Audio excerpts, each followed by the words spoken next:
Sir নমস্কার, আমার নাম সুস্মিতা সুপ্রধান। আমি তেলিয়ামুড়া ডিএস মোটরের কাস্টমার কেয়ার এক্সিকিউটিভ হিসেবে কাজ করছি। স্যার আপনার নামটা কি আছে জানতে পারিনি? আমার নাম মফিজ মিয়া, আপনার অ্যাড্রেস? চাকমাঘাট। বর্তমানে যে হিরোর স্কুটিটি চালাইতেছেন মডেল কি আছে স্যার? স্কুটির মডেল আমরা হিরো কোন জায়গা থেকে কিনছেন? ডিএস মোটর থেকে কতদিন হয়েছে? 2 বছর। আজকে আপনি কোন জায়গাতে আইছেন? ডিএস মোটর আছে কিসের জন্য আইছেন? সার্ভিসিং এর জন্য। আজকে যখন আপনার স্কুটারটা নিয়ে আমাদের এখানে আইছেন, আমাদের এখানে টেকনিশিয়ান বা সুপারভাইজার আপনার ওয়েলকাম জানাইছিনি স্যার? জানাইছে যে কাজের জন্য আইছিলেন কাজটা হয়েছিনি? হইছে, যত টাকা জানাইছিল সেম টাকার মধ্যেই হয়েছিনি স্যার? সেম টাকা হইছে। যতক্ষণ সময় লাগার কথা হয়েছিল সেম সময়ের মধ্যেই হয়েছিনি? সেম সময় বিলের কপিটা স্যার পাইছেননি? পাইছি। বুঝাই দেওয়া হয়েছে তো না?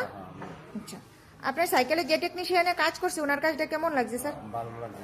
ভালো লাগলে 9 বা 10-এর মধ্যে একটা রেটিং নাম্বার দিতে পারেন। 10 10 দিবেন। আচ্ছা, আপনি তো বুকিং করে আইছেন, এই কারণে একটা লাকি ড্র কুপনও পাইছেন স্যার। লাকি ড্র কুপনটার মধ্যে কি পাইছেন স্যার? 20 টাকা হইছে। ইঞ্জিন অয়েলে ডিসকাউন্ট পেয়েছেন। আচ্ছা, এখানে কাজ করে আপনার সবকিছু ভালো লাগবে না স্যার? আর ভালো লাগবে। আপনার যদি ভালো লাগে থাকে আপনার বন্ধু বান্ধব বা আত্মীয় স্বজন সবাই জানাবেন কি স্যার ডিএস মোটর